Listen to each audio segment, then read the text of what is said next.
መዝሙረ ዳዊት ምዕራፍ 1 ምስጉን ነው በክፉዎች ምክር ያልሄደ፣ በኃጢአተኞች መንገድ ያልቆመ፣ በዋዘኞችም ወንበር ያልተቀመጠ፣ ነገር ግን በእግዚአብሔር ሕግ ደስ ይለዋል፣ ሕጉንም በቀንም በሌሊት ያስባል። እርሱም በውኃ ፈሳሾች ዳር እንደተተከለች ፍሬዋንም በየጊዜው እንደምትሰጥ ቅጠሏም እንደማይረግፍ ዛፍ ይሆናል። የሚሰራው ሁሉ ይባረክለታል። ክፉዎች እንዲህ አይደሉም፣ ነገር ግን ንፋስ ጠርጎ እንደሚወስድ ትቢያ ናቸው ይላል መጽሐፍ ቅዱስ መጽሐፋችን ማለት ነው። ምስጉን ነው ይላል በክፉዎች ምክር ያልሄደ።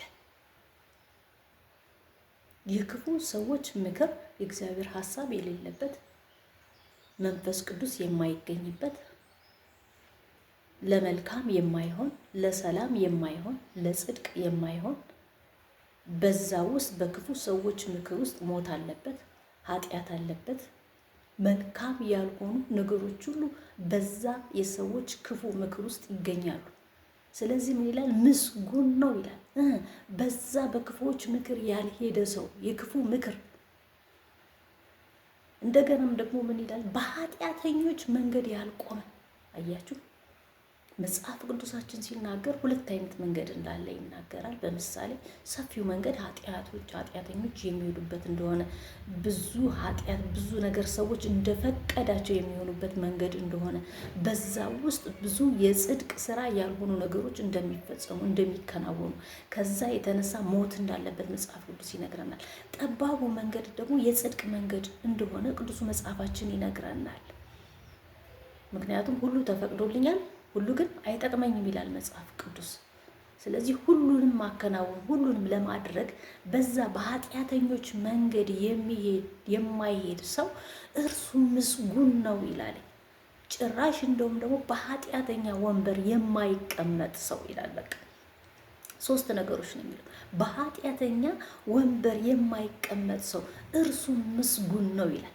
ይሄ ተረት ከሚመስል ከአረቢቶች ተረት ራቅ፣ ይልቁንም ክርስቶስን ለመምሰል ራስን አስለምድ አይደለም የሚለው ቅዱሱ ቃላችን።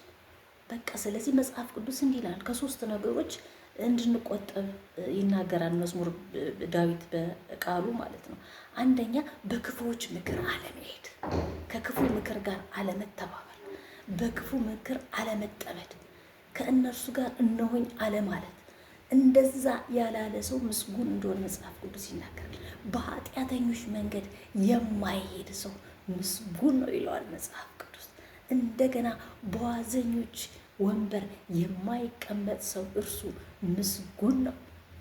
በምን አይነት ወንበር? በጽድቅ ቦታ የሚቀመጥ፣ ጽድቅ ባለበት፣ ቅድስና ባለበት፣ እውነት ባለበት፣ ፍቅር ባለበት፣ ቸርነት ባለበት፣ በጎነት ባለበት በዛ ስፍራ የሚቀመጥ ሰው እርሱ ምስጉን ነው ይላል። በቃ ወገኖቼ ከነዚህ ከሶስቱ ነገሮች ራቅ፣ ከመጥፎ ምክር ራቅ፣ በኃጢአተኞች መንገድ ከመሄድ ራቅ፣ በእነርሱ ቦታ ከመቀመጥ ራቅ፣ በማይመጥን ክብር በሌለበት በውርደት ስፍራ ከመቀመጥ ራቅ። ይልቁንም ክርስቶስን ለመምሰል ራስን አስለምድ ይላል የእግዚአብሔር ቃል። ነገር ግን ይላል እንዲህ አይነት ሰው ከዚህ ነገር የራቀ ሰው እርሱ ሰው ደስተኛ ነው ይላል መጽሐፍ ቅዱስ።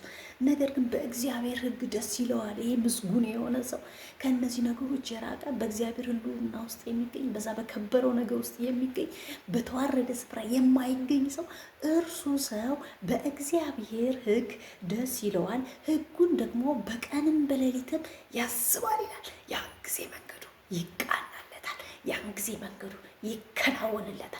በከበረ ስፍራ የሚገኝ ራሱን የጠበቀ ከእግዚአብሔር ሐሳብ ጋር የተስማማ በጽድቅ ስፍራ የሚገኝ ጽድቅን የሚያደርግ ከኃጢአት ጋር ያልተባበረ በመንገዱ ያልተገኘ በዋዘኞች ወንበር ያልተቀመጠ ሰው እርሱ በእግዚአብሔር ሕግ ደስ ይለዋል፣ ሕጉን በቀንም በሌሊትም ያስባል። ያን ጊዜ መንገዱ ይቃናለታል፣ ያን ጊዜ መንገዱ ይከናወንለታል ይላል መጽሐፍ ቅዱስ። እንደውም ይላል የእግዚአብሔር ቃል ሲናገር እርሱ በውኃ ፈሳሾች ዳር እንደተተከለች ይላል።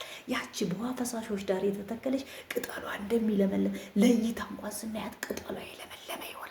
በቃ ስትታዩ ደስ ትላላችሁ።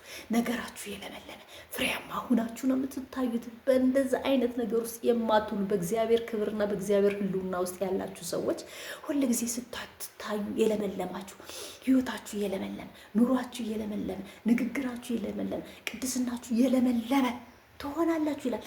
እርሷም ይላል በውሃ ፈሳሾች ዳር እንደተተከለች ቅጠሏን በየጊዜው እንደሚለመልም ፍሬዋንም እንደምትሰጥ ከእናንተ አልፋችሁ እናንተ ፍሬያማ ትሆናላችሁ። ከእናንተ አልፋችሁ ለሌሎች የሚተርፍ ፍሬ ከእናንተ ይገኛል። አይታጣም ፍሬ። ለምን? በዛ ከእሱ ጋር ህብረት ስታደርጉ፣ ከመንፈስ ቅዱስ ጋር ህብረት ስታደርጉ፣ ከግንዱ ጋር ስትጣበቁ ፍሬያማ ለመሆን አትችሉ። በቃ ህይወታችሁ የለመለመ ይሆናል። ሁሌ ስትታዩ ለምልማችሁ ትታያላችሁ።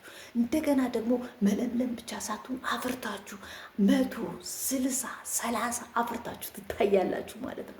ለምን? የእናንተ ነገር ሞቶ አይብስብስም፣ የሚነሳ ይሆናል፣ ፍሬያማ ይሆናል፣ የሚተርፍ ይሆናል፣ ለጽድቅ ይሆናል፣ ለቅድስና ይሆናል ማለት ነው። እና እንደዛ ትሆናላችሁ ይላል።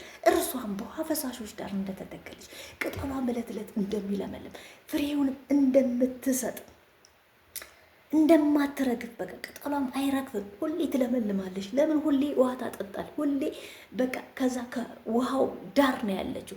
ሁሌ ከግንዱ ጋር ስንሆን፣ ሁሌ ከግንዱ ጋር ስንጣበቅ አለማፍራት አንችልም፣ አለመለምለም አንችልም፣ ፍሬያማ አለመሆን አንችልም ወገኖቼ። ስለዚህ ፍሬያማ እንድንሆን ከግንዱ ጋር መጣበቅ ያስፈልገናል ይላል። ክፉዎች ግን እንዲህ አይደሉም ይላል። ክፉዎች እነዛ በክፉዎች ምክር ያልሄደ ነው የሚል አይደል? ቅድም ስናልፍ በክፉዎች ምክር ያልሄደ ነው የሚለው ምስጉን ነው የሚል።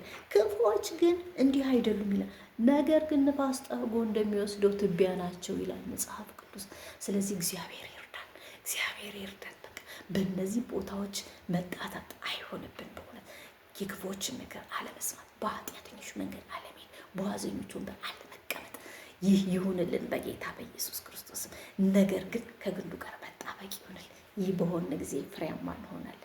እግዚአብሔር ሆይ እናመሰግናለን። ቃሉን ስለባረክልን ስም ይባረክ።